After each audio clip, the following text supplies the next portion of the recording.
Hello and welcome. My name is Al-Muhannad Abdul Jawad. I am an EFL instructor and scholar, and I work for the Saudi Ministry of Education. I have been teaching English for the past 9 years, and most of my students were at the final 3 years of high school. The problem that I chose to explore here was learners' pronunciation. Approximately 95% of my students, not only did they have pronunciation errors, but also they had stress and intonation errors too.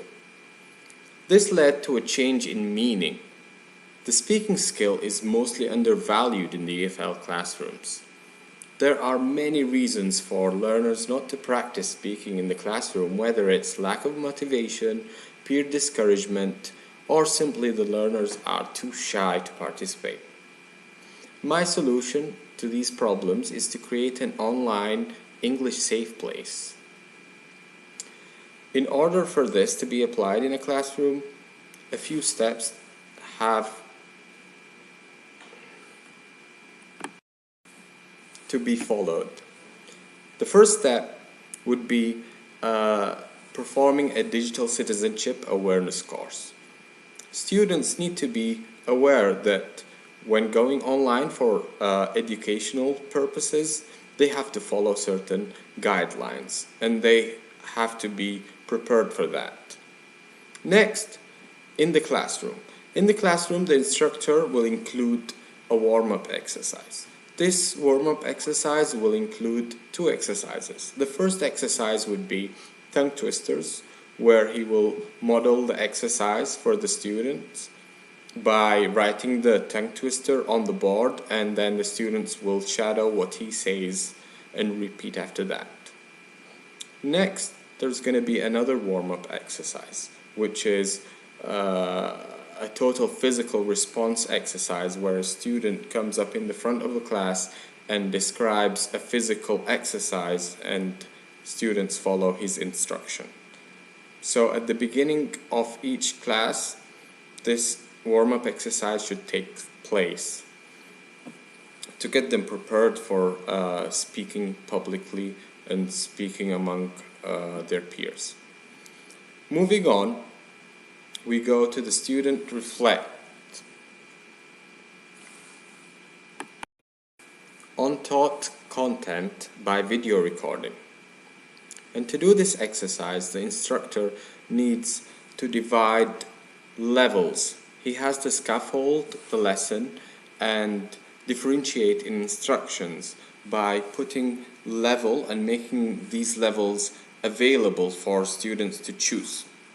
These levels can start by novice low and novice mid and novice high, and then go on to intermediate and intermediate high and expert and professional and on.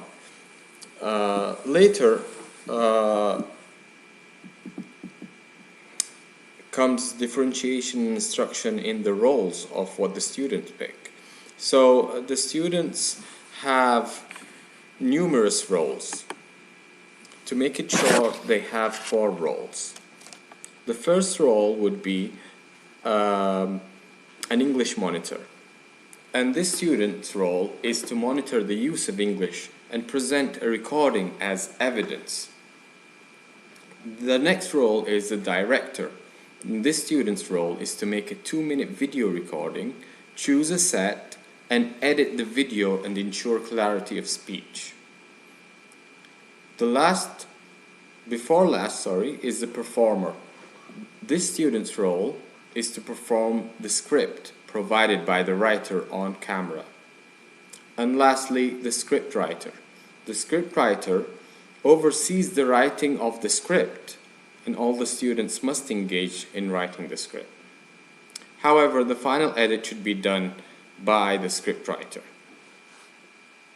So, as you can see in the poster, I used some apps in developing this exercise, and the scriptwriter uses the Google Docs website to collaborate with other students on writing the script of the recording.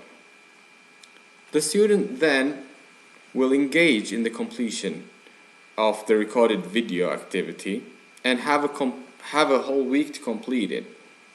After they finish, they upload their videos to YouTube and then add it to the classroom's virtual classroom in Schoology. With the completion of this project, the evaluation will complete the assignment. The evaluation part of this activity is divided into 3 parts. Firstly, the students are provided with a rubric, and each group will be assigned another group to assess performance.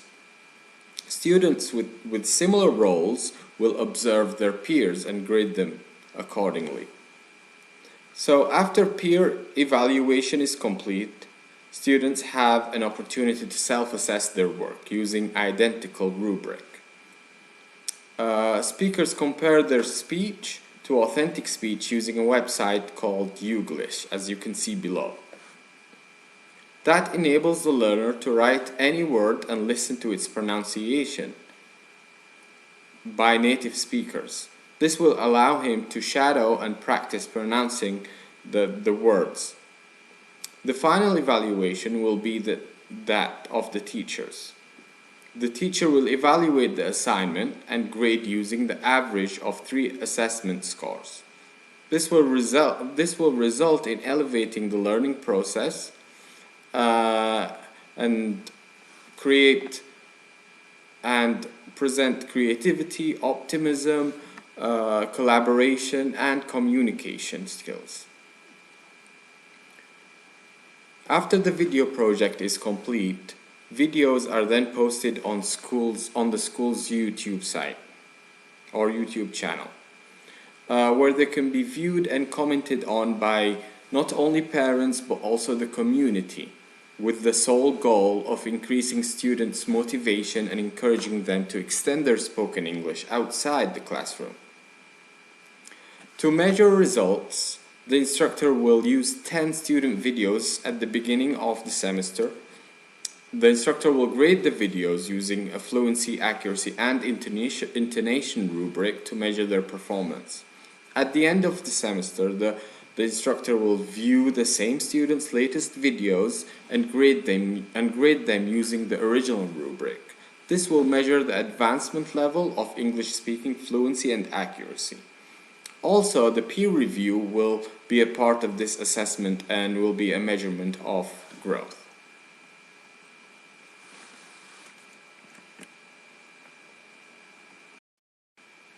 For this activity to be executed in the classroom, some things need to be in order.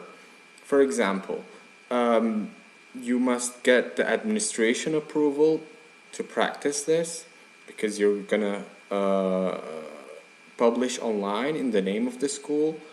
Also, parents need to approve and give the okay. Also, there are some materials that are needed, such as the video recording